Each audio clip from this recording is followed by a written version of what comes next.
Muy buenas noches, queridos amigos. Es un inmenso placer estar de nuevo con todos ustedes y hacerlo esta noche especialmente porque es para mí un auténtico placer presentarles a una persona muy especial.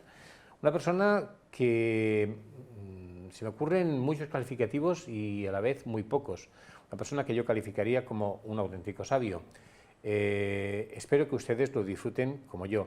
Bienvenido, Mario Javier Sabán. Gracias, Muy buenas noches. Emiliano, gracias al programa, Rosana, la verdad, la invitación siempre con mucha alegría y mucha felicidad. Bueno, igual muchos de ustedes piensan que hoy en día presentar a una persona como una persona sabia es algo, pues, no sé, muy fuerte. Les puedo asegurar que no. Estamos delante de una persona que conoce profundamente la Cábala, que conoce muchas materias que van alrededor de lo que es el crecimiento espiritual y personal y la Cábala. Toda una vida dedicado a esa enseñanza, a ese conocimiento y una vocación especial, quizás. Bueno, mira, yo la verdad que no sé, ¿no? Cuando uno estudia en la Kabbalah la raíz predeterminada del alma y decimos cómo el alma tiene su sentido y tiene su camino, yo creo que un poco uno se va llevando dejar por lo mejor que uno encuentra en el camino, de ese yo potencial del Ajá. que hablamos, ¿no? Y al final creo que, como decía Luchato, el ser feliz es realmente llegar a, bueno, al sentido de la vida de la persona, ¿no? Que a veces la gente se marea tanto en no encontrarlo, ¿no? Y se angustia tanto. Al final la gran angustia es cuando una persona no sabe por qué vino a este mundo. Por eso dice Moshe Cordovero, el gran cabalista de Safed, es el máximo privilegio de una persona saber por qué su alma vino a este mundo. Bueno, la verdad es que es francamente interesante. A todos nos gustaría saber, ¿verdad?, por qué venimos a este mundo. Y a mí se me ocurre una cuestión que posiblemente sea de interés de todo el mundo. Mario, ¿qué es la Cábala? Pero así de una manera muy, muy simple, para que nos enteremos todos los que no sabemos tanto de Cábala. La Cábala, de alguna forma, yo muchas veces digo que analiza dos preguntas. ¿Por qué se creó el universo? Y la segunda pregunta, ¿qué sentido tiene la vida de cada persona? Esto es básicamente lo que analiza la Cábala. Ahora, ¿qué es la Cábala?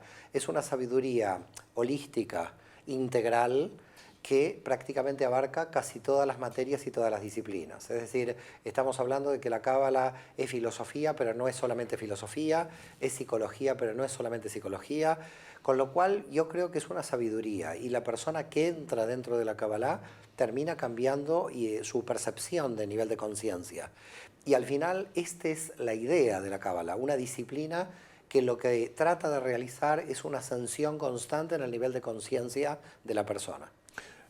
Con la Cábala, estudiando Cábala, ¿podemos conseguir ser felices? Yo creo que estudiando Cábala y no estudiando Cábala, hay mucha gente que no estudia Cábala y es feliz. Lo que sucede es que cuando no tienes, como yo llamaría un GPS, cuando no tienes el modelo, cuando no sabes, claro que hay mucha gente que aprendió a conducir sin una escuela de conducción, pero en realidad cuando tú tienes un método que es muy potente, en realidad creo que aprendes más rápido y por lo tanto no entras en bucle. El gran problema que plantea la Cábala es el bucle entre la mente y el alma.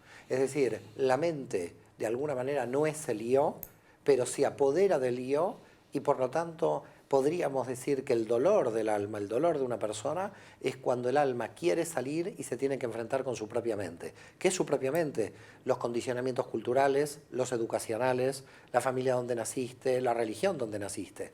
Todo esto te conforma en una identidad, pero no es una identidad que tú has elegido, es una identidad dada por el ambiente. El alma viene con su propia identidad. Por lo tanto, fíjate que el libre albedrío desde el punto de vista de la Cábala es un tema curioso. Es una lucha de dos predeterminaciones. Cómo te adiestraron en tu educación, cómo te condicionaron a nivel mental y cómo el alma de una persona sabe quién es, sabe lo que quiere y se tiene que enfrentar a su propia mente. En definitiva, la Cábala es un método para resolver la guerra interior que hay entre el alma y la mente. Francamente interesante, muy interesante. Y estas palabras que nos acaba de decir Mario Javier Sabán posiblemente sean aplicables, nos lo va a confirmar él o no, a su vida. Mario Javier Sabán nace en febrero del año 66 en Argentina, en Buenos Aires. Y justo a los 36 años, luego veremos si esta cifra tiene alguna importancia o no, viene a España. ¿Es así, Mario? Así es. Entonces, Bueno, ¿qué decía tu alma? ¿Por qué tu alma te llevó por esos lares y mira, te tiene ahora en estos? en primer lugar, todo se ha dicho, mi apellido viene de Toledo del siglo X, con lo cual en realidad yo no vengo, yo vuelvo. Te veo muy bien conservado, ¿eh? Para venir Bueno, del gracias, siglo gracias. X. Sí, sí, la verdad que pasaron 500 años, no parece que pasaron, sí, pero mi familia es descendiente de los judíos que fueron expulsados de España en 1492 por los reyes católicos, que paz descansen, y nos hicieron viajar por todo el Mediterráneo. Bueno, nos expulsaron. Hubo gente que se quedó aquí sufriendo la Inquisición, claro.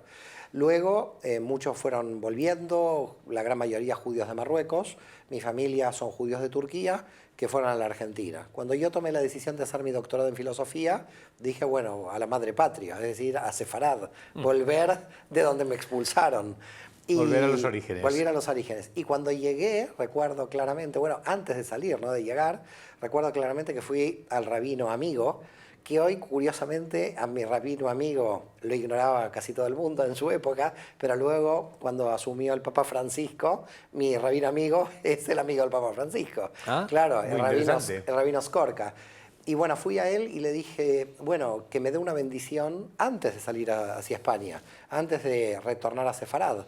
Recuerdo en el 2002, y fui en octubre del 2002 y me dice, bueno, vamos a leer la sección de la Torá, la sección del Pentateuco, que tiene que ver con la fecha en que tú te vas a Sefarad.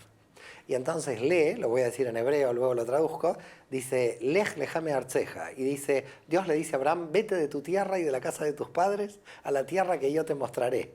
Y fue realmente muy emotivo, muy emocionante. Sin duda. Que la sección, no conocía el dato. Esta anécdota tú no la conocías. No la conocía, no.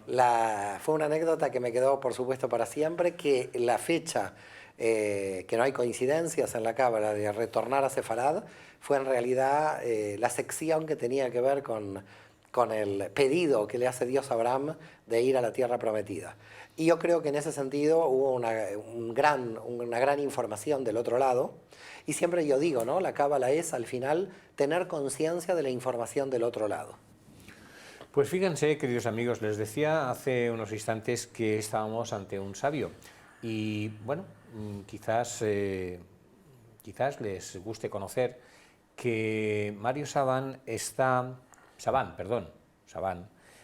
doctorado, tiene 6 doctorados en filosofía, antropología, psicología, historia, teología y matemática aplicada.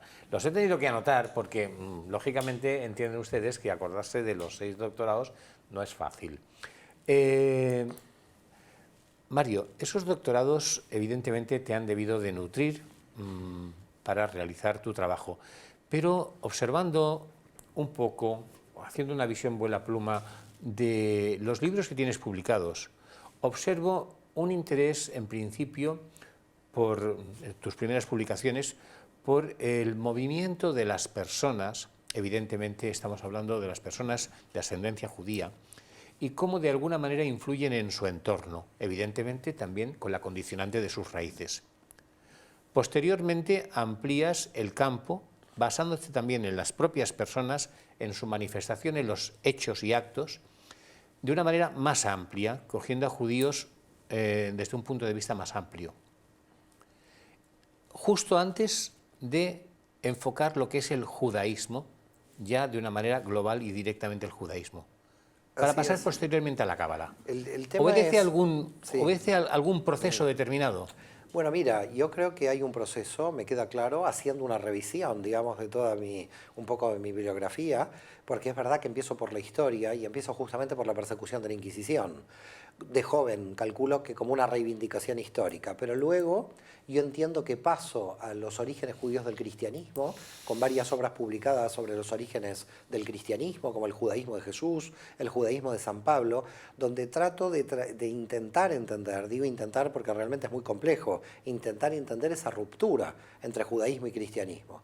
Y es curioso, y yo creo que ahí está la clave también del asunto de cómo entro yo en la cábala, cuando intenté comenzar, y finalmente se terminó de publicar la obra El judaísmo de Jesús, en la idea o la mentalidad que tenía Jesús para enfrentar, entre comillas, no los enfrentaba dialécticamente a los fariseos, que dialogaba con ellos.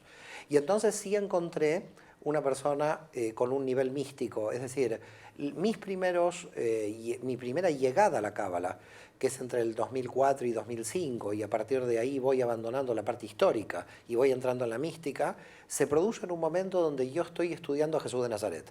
Y a mí me parece como muy curioso, ¿no? Primero, que un judío estudia a Jesús de Nazaret, luego que Jesús de Nazaret, siendo judío, poco se lo reivindicó, y luego de que en realidad se encuentra en la base de toda la cultura occidental la mística judía, la Cábala. Por lo tanto, yo creo que de alguna manera podríamos decir que la Cábala es como el santo grial, en el sentido que es el núcleo duro de la mística de todo Occidente. Fíjate que si tú empiezas a pensar, Ramón Llull, con su ars combinatoria tiene una relación con Abulafia, Pico della Mirandola en el Renacimiento italiano tenía relación con los cabalistas italianos. Indudablemente hay la mística occidental, ni hablemos de la influencia judía en la masonería, ¿no? Es decir, toda la mística occidental es una mística claramente judía de aquellos sabios de Israel que durante la Edad Media profundizaron los niveles de conciencia del ser humano y sobre todo, y no podemos dejar de lado lo que fue Sefarad, la península ibérica, como epicentro de todo el movimiento místico, la escuela de Girona con Isaac el Sec, Nachmanides, Abulafia, que enseñó en Barcelona y que le enseñó a Yosef de Jicatilla, que escribió Las Puertas de la Luz, que después enseñó en Segovia, el Zohar de Moshe de León de Guadalajara. Es decir, aquí se une cristianismo, judaísmo y en la península ibérica un movimiento místico que dio la base y el fundamento de toda la espiritualidad de Occidente. Efectivamente, fue cuna de cultura y de espiritualidad durante muchos años. Parece bastante claro que toda esa formación desemboca en un momento determinado en profundizar en los conocimientos cabalísticos. Mario Javier Saban publica Sot 22 hace un tiempo, Mashe Bereshit y la Cábala, Misterios de la Cábala. Todo esto nos da paso al libro que hoy nos ocupa y que hoy nos trae, que es la Merkabá. Así es. Que tenemos aquí, que ustedes pueden ver perfectamente. Si nuestro realizador quiere sacarlo en imagen, lo van a ver ustedes todavía más claro. Perfecto, aquí tenemos este maravilloso libro de la Merkabá. Mario, ¿qué es la Merkabá? También de una manera muy sencilla para que todos lo podamos entender. La Merkabá, muy simple, es el carro de fuego que lleva a Elías y a Enoc en el texto bíblico a los cielos. Es decir, básicamente tenemos dos personas que logran la inmortalidad física en el texto bíblico, que es Enoc en el texto de Génesis, y luego, mucho más adelante, ya casi en el siglo VII, a Elías el profeta, Elías Wanabí, como se dice en hebreo. Así que la Merkabá es un tema literal, es un carro de fuego literal. Pero aquí la cuestión es cómo llegar a la conciencia Merkabá. Entonces hay dos temas cuando hablamos de la Merkabá. Hablamos de un carro de fuego, que indudablemente es de ese Dios que está fuera de la Tierra, por lo tanto lo podríamos llamar tranquilamente extraterrestre, pero en realidad después tenemos otra cuestión, que es cómo nosotros, de alguna manera, tenemos que extraer de nosotros mismos la chispa de la divinidad que tenemos para aumentar los niveles de conciencia y llegar a ser como el Dios de la Merkabá. Entonces, si me permites, estoy entendiendo que, por ejemplo, el caso de Elías no es un caso atípico en el sentido de que fue un elegido, sino que es un camino abierto a poder recorrer el mismo sendero por parte de todo el mundo, ¿o no? ¿O estoy equivocado? No estás equivocado. En realidad, la gran mayoría de las almas, teniendo el árbol de la vida como fundamento y modelo para elevarse en los niveles de conciencia, puede llegar indudablemente una persona a través de las sefirot, de las dimensiones, lograr los más altos niveles de conciencia. Con lo cual, toda alma que realmente requiera, desee esa luz, porque, cuidado, mira, aquí hay un deseo de luz, pero hay un merecimiento de la luz. Acá hay como dos problemas en realidad, porque mucha gente desea la luz, pero se pierde. Y la pregunta es ¿por qué se pierde? Porque el cli, el recipiente, la persona tiene que estar preparada, tiene que merecer esa luz. Por lo tanto, como dicen los cabalistas, luz hay para todos, pero lo que no hay recipiente que pueda recibir esta luz. ¿Qué quiere decir conciencia Merkabá? Conciencia Merkabá es un alma que se prepara, que se entrena. Fíjate el término entrenamiento en hebreo, para entender de qué estamos hablando, ¿no? Entrenamiento viene la palabra hebrea imun. y la palabra hebrea imun viene emuná, y emuná quiere decir confianza, mal traducida como fe, mal traducida como fe. Por lo tanto, cuando decimos en la Kabbalah tiene fe, no tiene fe, tiene confianza en el entrenamiento. Y aumentar el nivel de conciencia es aumentar la confianza en el entrenamiento. Lo que sucede es que yo no lo puedo hacer por otro. Yo solamente, o cualquiera de los que trabajamos la Kabbalah, podemos entregar a los demás un modelo, que es el modelo del árbol de la vida, para que cada uno realmente estudiando ese método, ese modelo, pueda realizar su elevación del nivel de conciencia. No obstante, históricamente hablando, estamos acostumbrados a que cualquier tipo de conocimiento, en líneas generales, siempre ha sido un poco escondido, coartado, limitado a una serie de círculos muy pequeños. Esos círculos muy pequeños siempre han intentado detentar ese cierto conocimiento y salvaguardarlo. Me parece que tú tienes la virtud o el problema, no lo sé, Mario, veremos. de Puede ser problema. derrumbar esas paredes. Mira, cuando se publicó el judaísmo de Jesús, había mucha gente católica que dijo, uy, Dios mío, mira, ahora tenemos que reconocer que Jesús es judío, pero ahora que se publica la Merkabá, el mundo judío tiene que reconocer que Dios es antropomórfico y no solamente el Dios de Ein Sof, con lo cual aquí con esta obra la cuestión se complica, pero yo creo que se complica para clarificar. Yo no tengo una visión de tipo revolucionaria para de alguna manera a nivel de ego poner un tema y para que se debata, sino realmente tratar de limpiar. Perdona, tú te basas en los textos clásicos. Así es. O sea, en una lectura directa de los grandes cabalistas. Así es lo que intento. No es ninguna interpretación personal o es una idea que te has sacado del bolsillo de la derecha o de la izquierda. No, es una interpretación que surge primero de la cuestión literal del texto y también de lo que los cabalistas dijeron en su momento, porque los cabalistas cuando dicen que el dios de la Merkabá tiene una función llamada Metatrón, ¿qué quiere decir una función Metatrón? Una función Metatrón es que se puede elevar al máximo el nivel de conciencia de una persona y que todos podemos tener una función de Metatrón, todos podemos llegar al nivel de Keter, es decir, al nivel de la máxima dimensión, del máximo desarrollo del nivel de conciencia. Y mientras el mundo no logre ese desarrollo del nivel de conciencia, ¿qué seguirá sucediendo? Bueno, los conflictos permanentes que ya conocemos, siempre el mal dando vueltas por ahí. En definitiva, es una responsabilidad del alma de cada persona elevarse al nivel de conciencia Metatrón, parecerse a Dios de alguna manera, hasta poder llegar a este modelo, al modelo divino, si se quiere, y de ese modo el paradigma cambiará absolutamente. Vivimos en un paradigma antiguo materialista y ese paradigma ya no denota un desgaste, denota un agotamiento. Y tiene que entrar el paradigma espiritual, que es darle sentido a nuestra vida y darle sentido a que el alma redescubra de ese exilio por el cual llegó al cuerpo y llegó a la materia, que retorne, ¿no? Es decir, que haga un shob, teshuvá, se dice en hebreo, que haga un retorno del alma a su esencia y que el alma sepa realmente para qué vino a este mundo. Entonces hay una serie de frases de desarrollo espiritual, desarrollo personal, que utilizan también determinadas religiones que ahora tienen, diría yo, que una nueva luz, una nueva perspectiva. Cuestiones como, por ejemplo, que la divinidad está en cada uno de nosotros, como que somos seres que potencialmente somos divinos. Todo esto ya lo decían los cabalistas y has conseguido descubrir en tu estudio de los clásicos. Antes de nada, ¿te has inspirado en algún cabalista más que en otro o has cotejado distintos? Bueno, hay muchos cabalistas en los que me he inspirado. El que me está inspirando mucho en los últimos tiempos es Isaac Luria, con sus obras completas, pero realmente admiro muchísimo a Aryeh Kaplan del siglo XX, recomiendo sus obras, están casi todas en castellano. Aryeh Kaplan para mí es uno de los cabalistas más potentes del siglo XX. También el Bala Sulam, pero el Bala Sulam no me ha sido todavía de inspiración porque no he estudiado todos los 10 volúmenes que tengo que estudiar Bala Sulam, así que tengo que seguir estudiando. Sí, por ejemplo, un gran cabalista que me ha inspirado mucho es Abulafia, porque tiene técnicas de meditación, de conciencia, de elevación, y creo que él fue uno de los grandes que abre, como dice el investigador Moshe Idel, la cábala a la cábala extática, a la cábala profética, es decir, cada uno de nosotros tiene el Mesías dentro, y por lo tanto lo que tenemos que hacer no es esperar ningún Mesías que nos venga a salvar, sino nosotros mismos, salvarnos a nosotros mismos a partir de un profundo autoconocimiento. De alguna manera esa es la propuesta de este libro de la Merkabá, el misterio del nombre de Dios.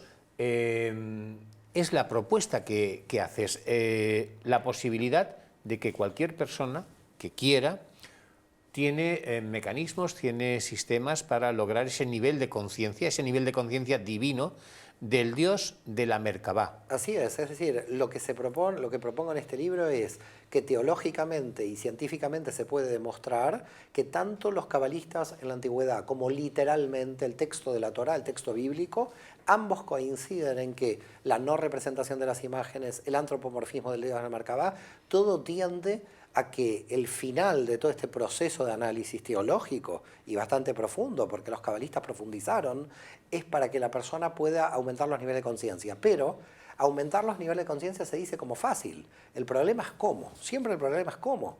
Y en el cómo tenemos el árbol de la vida.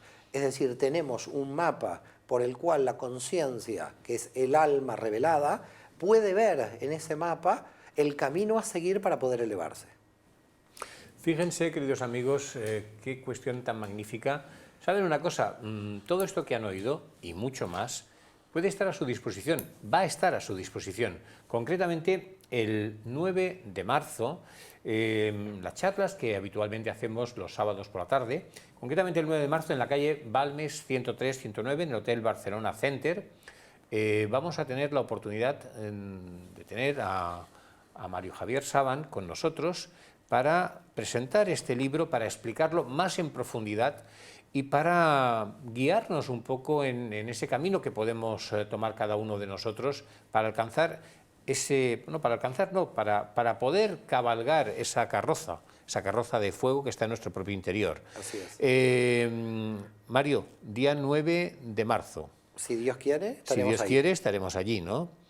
Me gustaría que hicieras una pequeña síntesis de qué se siente al meditar en la Merkabah. Mira, yo lo que puedo decir, pero ahí ya, claro, es mi experiencia personal, dado que yo y ahí no puedo citar a ningún cabalista, creo que lo que logra la persona es una felicidad permanente. Y cuidado cuando digo felicidad permanente. Sí, es un término un poco amplio. Por eso, lo que estoy diciendo es un nivel donde existe una paz interior, donde uno se siente completo, más allá de los problemas cotidianos que tenemos todos, pero que en realidad se relativizan de alguna manera, se ven desde otra perspectiva. Todos tenemos problemas, me incluyo, pero esos problemas, cuando uno alcanza un nivel de conciencia, tiene una percepción feliz de esa realidad, que puede ser una realidad muy dura, pero que al mismo tiempo se sabe de alguna manera por estos elementos, por estos métodos, de que la conciencia puede ser feliz a pesar de que en la materia, a pesar que lo exterior pueda ser doloroso. En cualquier caso, eso me sugiere dos temas muy cercanos. Uno tiene que ser el tema de la aceptación de las cosas en general, pero también hay otro que abre muchas posibilidades.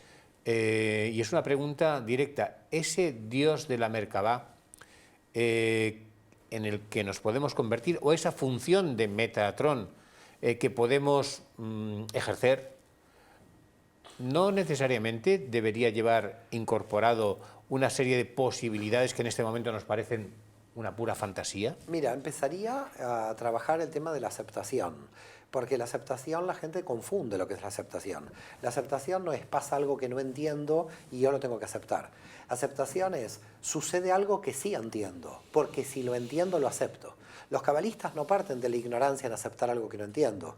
Los cabalistas parten de la realidad comprensiva, que se comprende, que podemos comprender, y a partir de la comprensión, a partir del dat. Es decir, yo no puedo decir no existe la ley de la gravedad, porque la ley de la gravedad existe, pero no la acepto desde la ignorancia, sino la estudio y digo esta es la ley de la gravedad. Luzzatto decía, el Maaseh Bereshit, las leyes que componen la creación, los cabalistas las tenemos que estudiar porque tenemos que aceptar los límites de la realidad que Dios impuso a nosotros. Por tanto, cuando hablamos de aceptación, no hablamos de un hecho de resignación.